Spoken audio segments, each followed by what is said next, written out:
Hello everyone, welcome to the Crystaly Recapped channel. Officer Taylor has been a police officer his entire life. Anyone who breaks the law will be caught and punished. If he is shot at, he immediately returns fire because he knows that if he is killed, his fellow officers will avenge him. Once Taylor was chasing a suspect. There were gangsters in the car, but Taylor does not work alone, but with his partner Mike. Taylor records every day on camera and writes a blog. They work in Newton's patrol. Each of them has his own personal gun, knife, glass breaker, 2 pairs of handcuffs, and, of course, pepper spray. Mike jokingly says that Taylor's locker looks like a makeup bag. They are distracted by Staff Sergeant Van Houser. He doesn't like the fact that Taylor is renting the room from the inside. They are required to wear body cameras before going out on patrol. But Taylor prefers a handheld camera. The captain explains that eliminating bandits is still eliminating bandits. None of them will get away with it. If it is proven that they eliminated a person without a valid reason, they will go to jail. The sergeant then assigns the police officers to the areas where they will patrol. Taylor is surprised because they were assigned to a different neighborhood, but the sergeant doesn't care. All that remains is to arm themselves and get into the patrol car. The girl hints that if something goes wrong, his camera could be evidence. Taylor says there's a delete button for that. The shift begins. At first, everything goes perfectly well. This is the first shift after the court case to remove the gangsters. Suddenly, a call comes in about an aggressive man. Taylor takes the call. After a few minutes, Taylor asks the man to be calm. His future depends on his actions.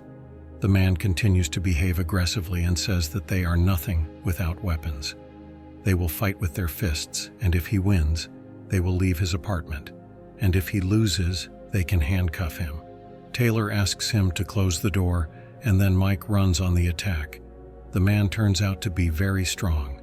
This forces Mike to push him against the wall and deliver a series of punches, which makes Mike the winner, which means he has to wear handcuffs. That night, a local gang arms themselves with assault rifles and heads to the scene. They, like Taylor, record their adventures on camera. Rumors spread through the neighborhood that Trey was beaten by Mexicans. He explains that the Mexican was a policeman who decided to fight fair. It is much more important to deal with the warring gang. His conversation is interrupted by Mexicans who open fire. A new day dawns. Taylor and Mikey find the car from which the shooting took place. Inside were shell casings of different caliber. After 2 hours, the duo continues patrolling. They receive a call about a missing child. Taylor arrives at the family's house. The woman explains that the children disappeared when she went into the bathroom. But Mike is concerned about someone else.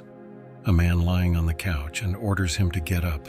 The man yells at the woman not to say anything, and Taylor decides to look around the apartment. A minute later, Taylor runs in and throws the man to the ground. He manages to find the children. It turns out that they simply forgot about them after taking special substances. During his night patrol, Taylor says that he met a girl he can talk to because she is very smart, and her name is Janet. The conversation is interrupted by another call about loud music. A Mexican gang came to the party. Hearing the police approaching, the bandits hide their weapons. One of the girls deliberately smokes a cigarette. The girl asks to be arrested.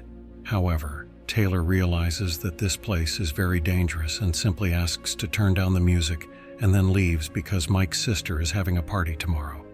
Taylor takes Janet with her. Mike introduces her to his entire Mexican family and his wife, Gabby. Their new day begins with following a gang of Mexicans. A car parks outside the house. A woman approaches him and hands him a pot.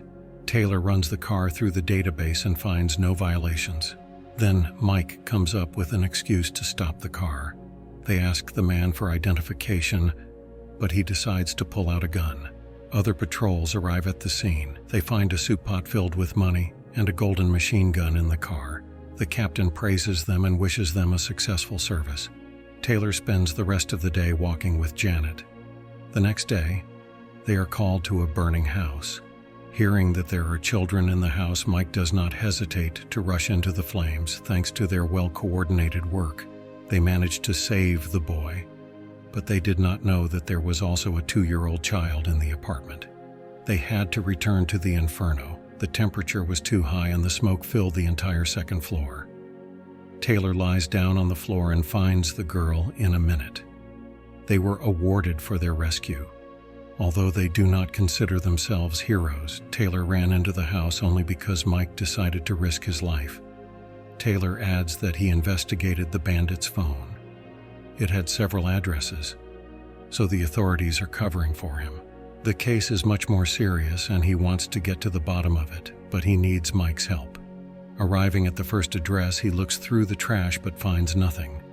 When Taylor looks inside the house, he immediately calls for backup. Grabbing their guns, his partners burst into the house. Someone's shoes are scattered everywhere, and there are photos on the walls, but they had no idea that this was a trafficker's house. Just a couple of minutes later, federal agents arrive because the duo has foiled the operation. Taylor apologizes. They didn't think it was that serious.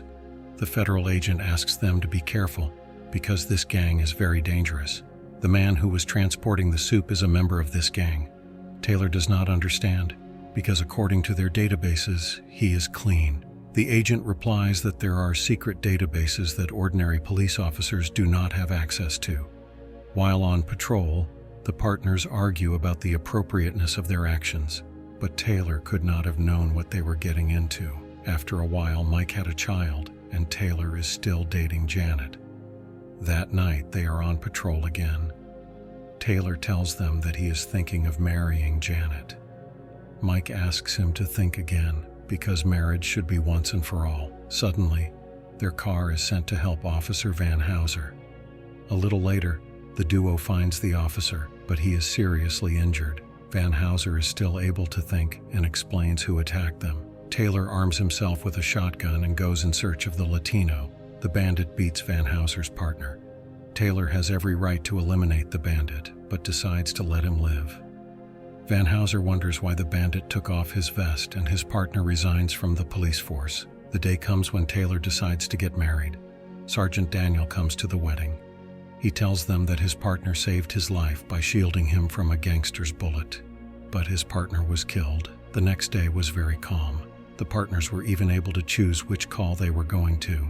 Arriving at the right address, Taylor asks to open the door. If no one answers, he has to kick the door in. They are immediately enveloped in an unpleasant odor. There are obvious signs of the elimination of not only the hostess, but also a whole crowd of people. The head of the cartel did not like being disturbed and ordered the patrol officers to be eliminated. A new day dawned. In gratitude for not putting him in jail, Trey tells them that they are in danger. The partners don't really believe it because many people hate cops, but Trey swears it's not a joke. A gang of Mexicans has taken up the task and is following the patrol. The leader wants to kill them while they're together, but there are too many witnesses, so he'll have to wait for nightfall. During the evening patrol, Taylor tells them that they are waiting for a resupply. Mike assumes that their children will also become partners. Suddenly, the driver in front of them breaks the rules of the road. Mike turns on his siren and chases the car. The driver escapes and leads the partners into a trap. The Mexicans open fire. One of the bullets destroys the radio, but they still manage to escape and hide in someone else's apartment. Mike picks up the landlady's phone and calls for help. The gang notices where the sound is coming from and opens fire. The officers try to fight back, but the Mexicans have the advantage in firepower. Taylor realizes that they have little chance. They need to shoot the entire clip on the count of 3 and run. They manage to eliminate part of the gang, but Taylor is wounded on the way out of the house. He realizes that his life is over, but Mike asks him to fight. Help still hasn't arrived. Taylor asks his partner not to tell his wife how he died. A few minutes later, Taylor falls silent, and bandits appear behind Mike and shoot him. A patrol arrives at the scene and destroys the entire gang. The funeral is scheduled for the next day. Taylor miraculously survived, but he can't forget that day. Sergeant Daniel, whose partner was also killed, helps Taylor stand up and deliver a prepared speech. This is the end of the movie. That's all for today. Subscribe and like if you want more videos like this.